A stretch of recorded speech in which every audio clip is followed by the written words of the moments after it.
So, thank you for joining me today. This is Kate with Chrysalis Consulting, here with my teacher and mentor, Siri Bahadur Khalsa.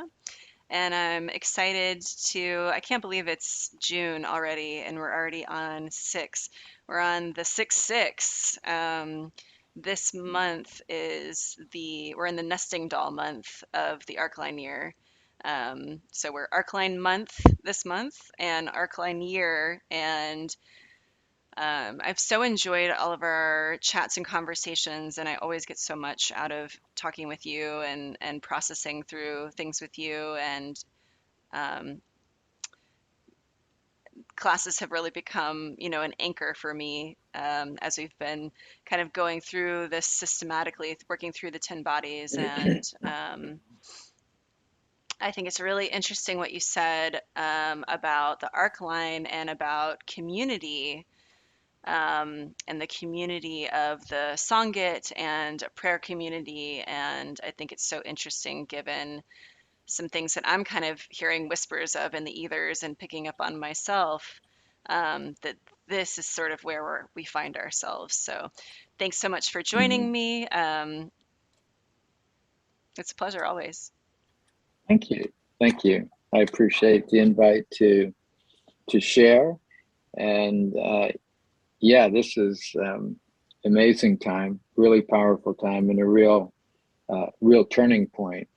The way I'm looking at it, so this month we're basically doubling down on the arc line, on trusting our sensitivity, and then invoking real emotionally, mentally, and within our identity or our psyche, the ability to hold a space, the ability um, to use our thoughts, our devotion or emotion to creating something uh, to replace where we've been.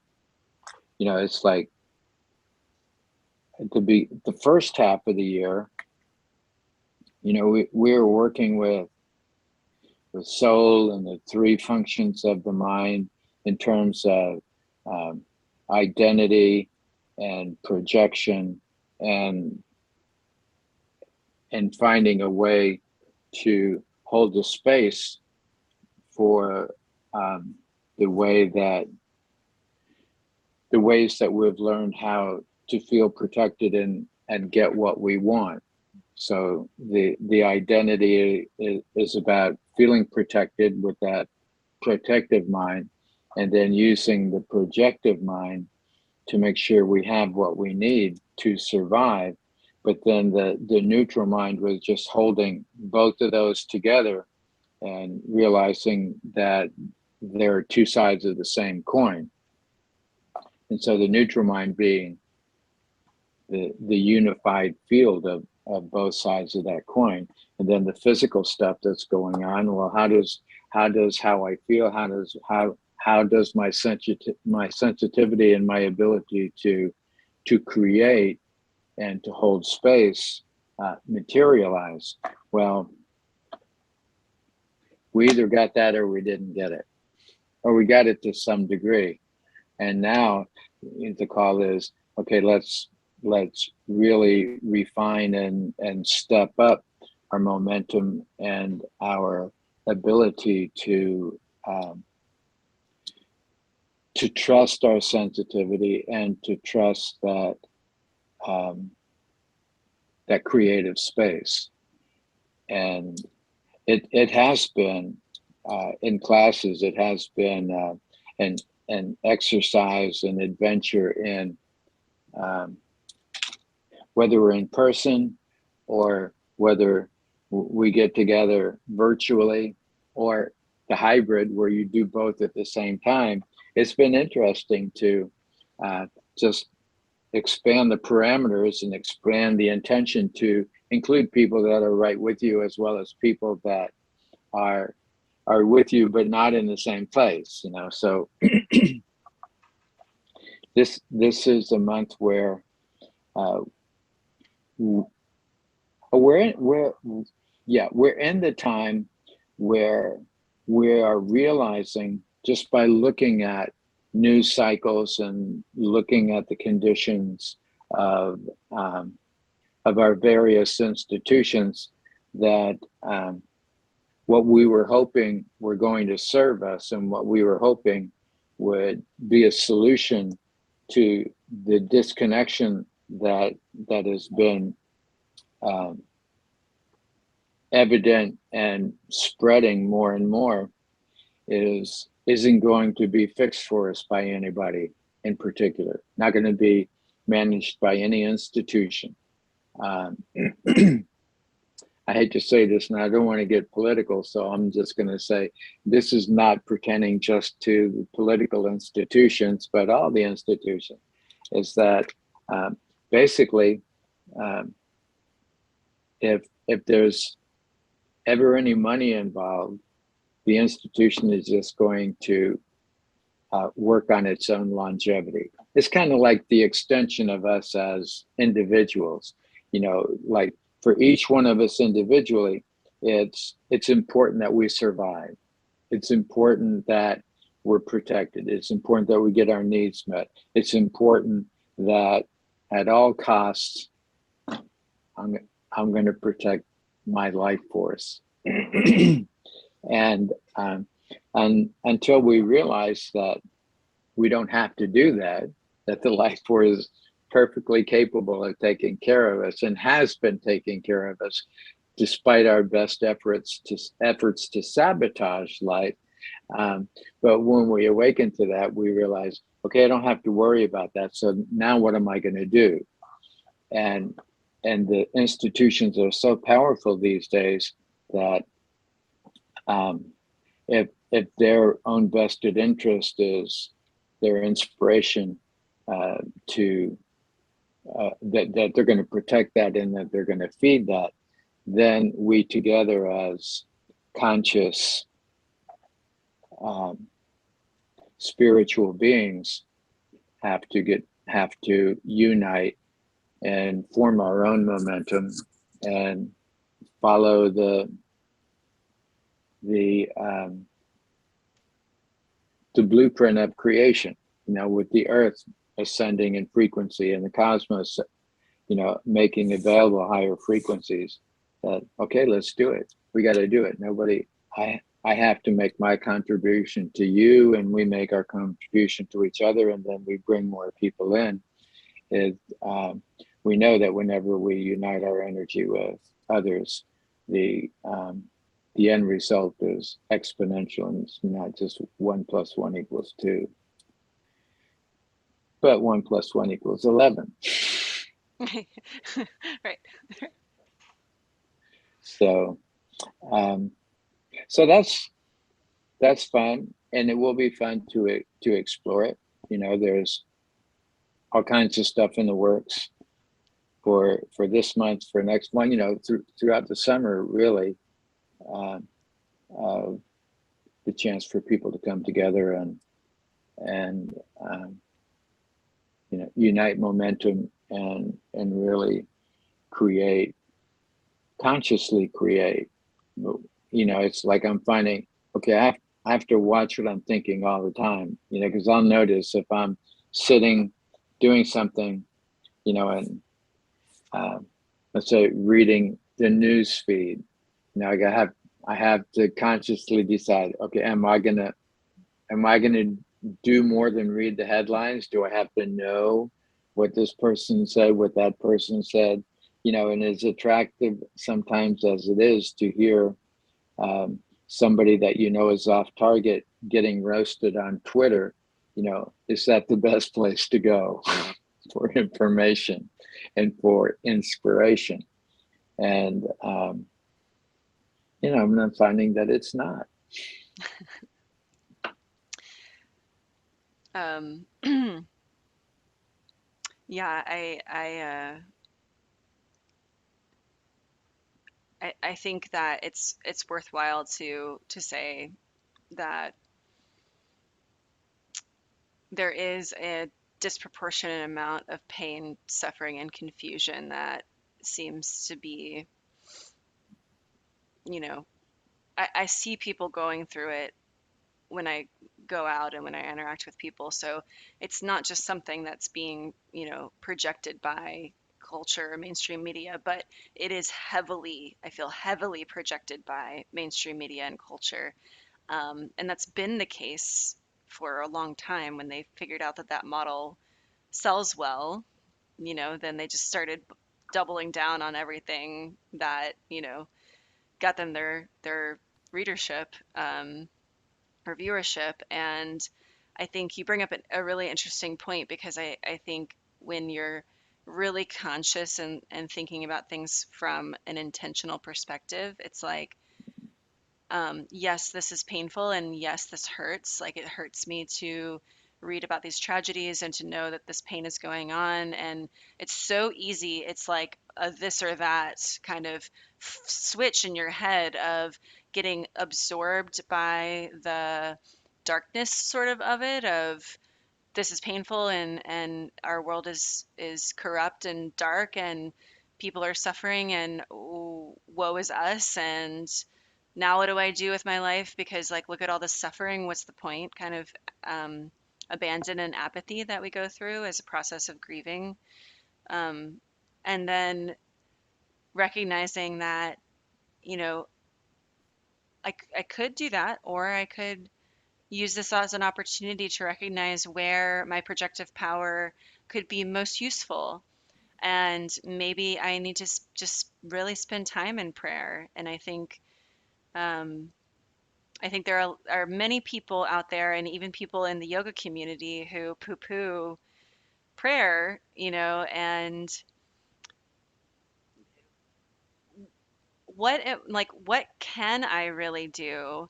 As you said, organizations are self-sustaining, so donating money here, I don't really know where that's going. I don't really know if that's going to someone who is actually in need. In most cases, it's Mhm. really not, or it's a fraction of it maybe is. Mhm. But it's paying for those people to have jobs as grant writers, and to pay for the advertising that let me know that they're collecting money, and really starting to kind of break things apart. And when you do that, it's like, oh crap. Um, the only thing I can do, and we say it all the time, and they've been saying it for millennia, is this. Like, it's this. Mhm. And maybe I can reach out and nudge Siri Bahadur, and maybe I can call my mom and make her feel appreciated and better, and maybe I can do these little services to people that I really know. But on a grand scale of things, all we have is our projection of prayer. Mhm. And the more we lean into that, and work on ourselves, and make ourselves stronger, and then thereby, like, it's like, there's a ladder, there's a step ladder to it. It's like myself, my closest people, my next closest people, then my spiritual community, then my work community. It's, you know, and I think that we have gotten stuck in this trap of just being sort of out there all the time, like as zoomed out as we can possibly be, which is just really, robs us of our ability and power to to really affect change in ways that we can. Um, and I'm excited, but I have to say, like, it's difficult too. It's difficult, to trust any community, even a spiritual based yoga, even especially a spiritual based yoga community, at some level, because someone said, I don't know if it was you or Matab, or someone in a class. This was years ago when I first was doing teacher training at Yoga Yoga, or I think before I started. And they said, of course, in your spiritual community, you're going to encounter all the darker sides of the people, because we have all come together because we want to work on ourselves. And when you're working on yourself, all your demons and all your darkness and all of that yucky stuff is going to come to the surface, because you have asked to work on yourself and be better.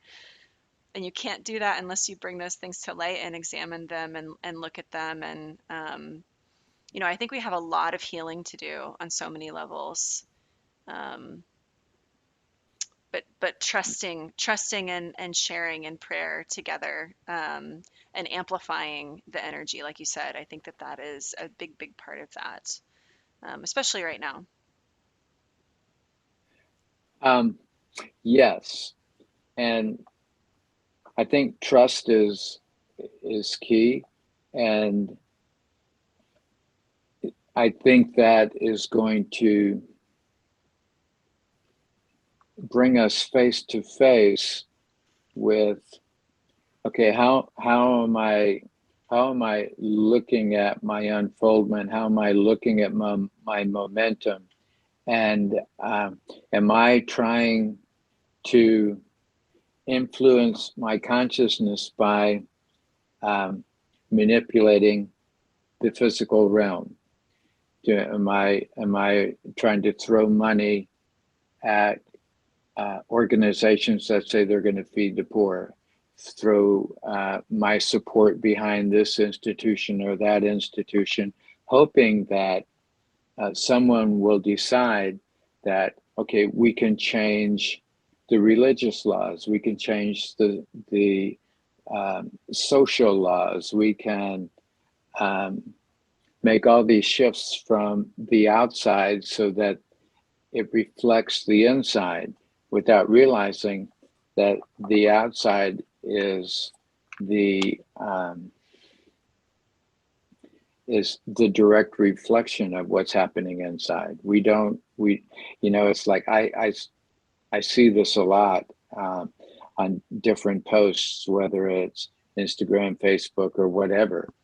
Somebody will say, "Oh, this is happening to me," and I would appreciate support. And someone will say, "My thoughts and prayers are with you," and then somebody else will say, "Well, your thoughts and prayers are all well and good, but they don't do anything for this situation."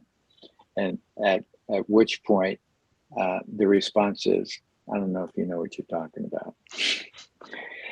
Just because um, everything outside is reflecting what the evolution of what's going on inside. And so as I align uh, how I think and how I am, it's just like uh, the cosmos uh, can be in undefined until it's observed. Like a light particle doesn't make a wave until you observe it. And so that's the idea that thought thought waves, brain waves, and thoughts align the uh, the light field of the universe. And so um, we just have to align our consciousness. One, recognizing that I'm exactly where I should be. I'm feeling what I should feel. I'm thinking what I should think. I'm acting exactly as I need to act. We spend so much time and energy regretting something that we've done without realizing that, hey, you could go back 1,000 times, everything being the same from point zero to that point where that you regret, and you'll make the same decision, because that's the decision you have to make to realize what is your relationship of soul to divine, and how that translates through perception and mind into how you identify as a being. And how you consciously identify as a being is how your universe presents. So the whole idea with this Arcline thing is to, okay, just, you don't have to be brutally honest with other people. Sometimes it's best not to say anything. But I think it behooves us to be brutally honest with ourselves, Mm. to say, yes, I want to say, no, I really love that person. That doesn't do anything if I really don't feel comfortable around that person. It's like I have to realize, no, there's a problem here, and it's not them. Those are the first things, Yes, there's a problem, and no, it's not their fault. I have a problem because I have a problem. And I can solve that problem just very easily if Mhm. I just take it to the divine. If I take it to the cosmos, if I take it to life, life will help to make Yeah, that adjustment yeah, so that then I make my shift. And the whole process is, hey, how willing am I to change, to accept change? And if I want to change my circumstances, am I willing to change what I believe and what I think and my uh, uh, method of operation? So yeah, it's like, yeah, if we don't want war, we just have to treat each other like war is not an option. Killing is not an option. uh, Killing doesn't solve anything. It's just anger personified and constriction personified. That when enough of us agree that we don't want billions of dollars of resources and vital energy uh, put into the production of mass killing machines, you know, it's going to happen until we say no. That's not going to happen. And we say no, it's not going to happen, not by putting pressure on anybody, but by changing the paradigm within which we live. It's like my relationship with you, and then our relationship with other people, and until we all go, No, there's no need for that, no need at all. So yeah. This is something that's been coming up multiple times recently. And I think about it too for myself because I struggle with judgment and as someone who is a self-identified spiritual person, one of the biggest things is like, oh, like why can't we all just get along and why it's like a judgment of peace. I heard this great quote from Ram Dass, and he said, "Isn't it funny how people can be angry that there's not enough peace?" Like what, like you're not, you have to be peaceful.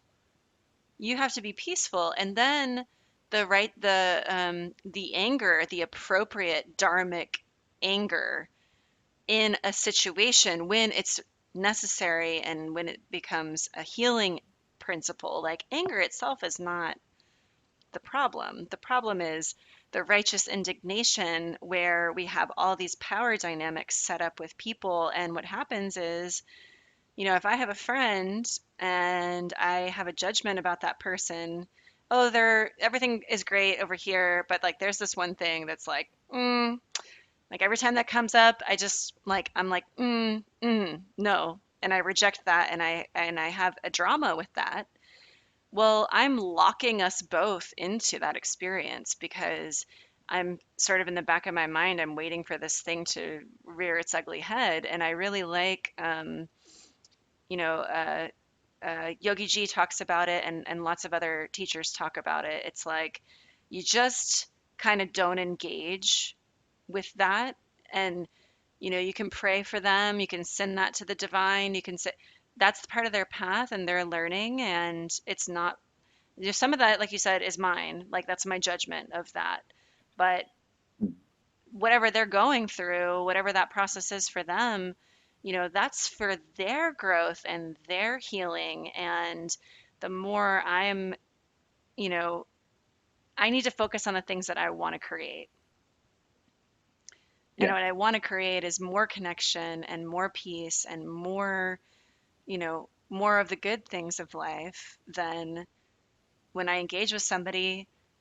I don't even see all the rest of that stuff. If they bring it up and they want help, like as a professional working for them, of course we'll address it and unpack it and pick it apart because it's a process you kind of have to, you have to get into the yuck of it to understand it sometimes and to release it.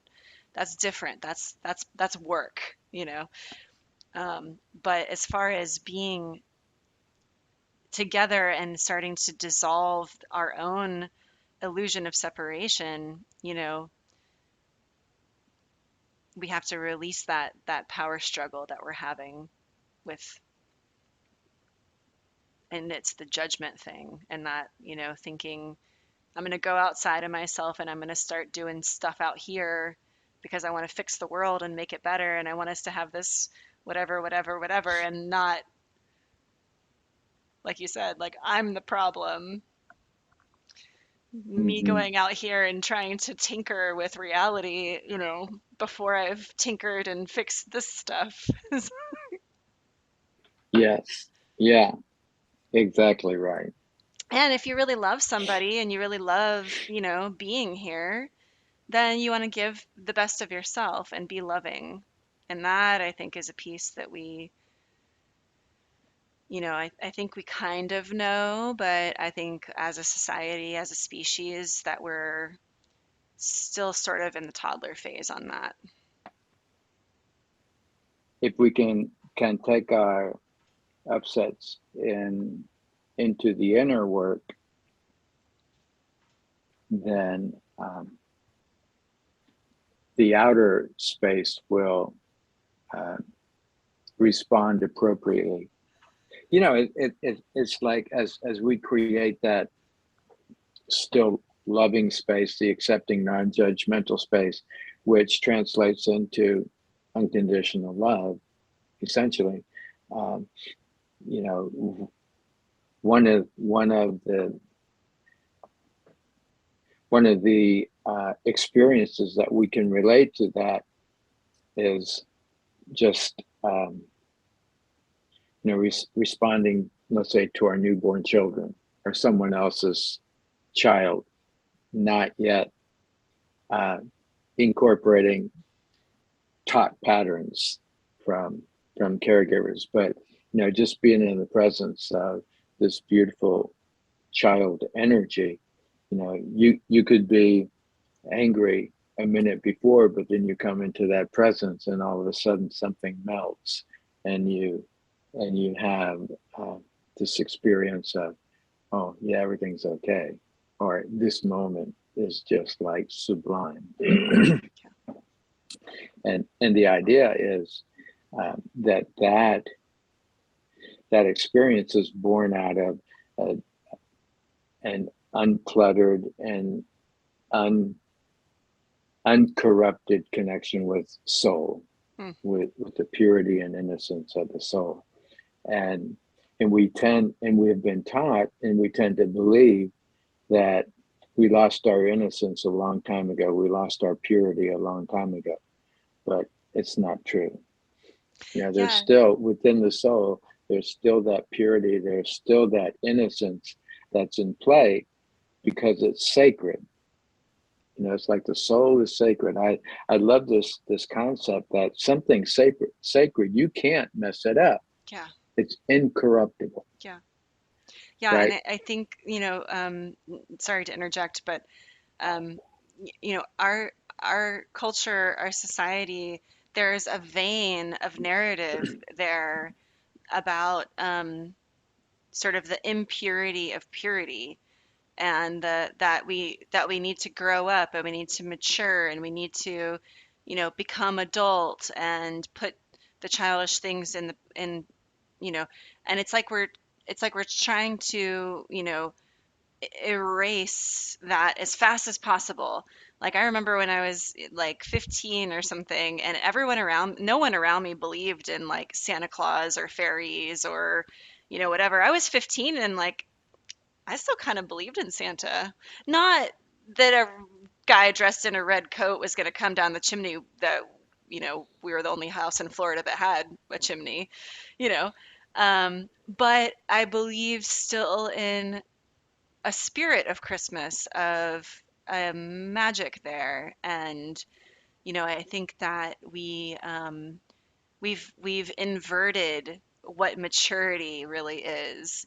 We think we equate maturity to this sort of jaded, I accept reality as it is, and I'm a cog in a machine, and I'm blah blah blah, and I have to, vote for this person because if I vote for that person, they won't win, and now I have to. I'm in these channels, and you gotta bootstrap and buckle up, Buttercup, and all these things. And it's like, maybe what's mature is holding space for that innocence and that purity. And it's said everywhere. And I'm not really a Christian, but I always come back to these phrases and proverbs that come from the Christ consciousness and the Christian Bible. And one of those is to be as a child, to be innocent and to be in wonder, to embrace not knowing, and to be, I don't love the concept of Big Daddy God sitting over us, whatever, whatever, whatever. But there is an important energetic truth in that father, mother, creator, right? Like there's a triangle and the polarity of whatever you want to call that, masculine, feminine, the dark, the light, whatever that is, like that is a necessary part of it. And so there is like this pyramid, right? Like we talk about in yogic philosophy. It's a hierarchy, it has to be, to get down to all of the salient, gritty matter stuff. Like it has to have some kind of structure to exist. Um, and we can tap Yeah. into that at any time, in an energetic way. We can have a somatic experience of that. And I think that that is also one of the pieces that we're sort of waking up to now, is that people say like energy, whatever, whatever is not real. Well, I know when I'm having intuition, my entire body has a response. When I feel something I know is true, it's not just a thought. I have a somatic field response. So why would I have that if it was a non-reality? The body knows we know. We know what's real on a deep level. Hmm. Hmm. Yeah. Yeah. Well, we have about 5 minutes. Zoom, the Zoom police is gonna push us off. Um, so final thoughts. Um, I think that for for the next bit of time, as we we look toward each other for thought expression, for blessings, for um, you know for support. The moving in into and creating that momentum will reduce the um,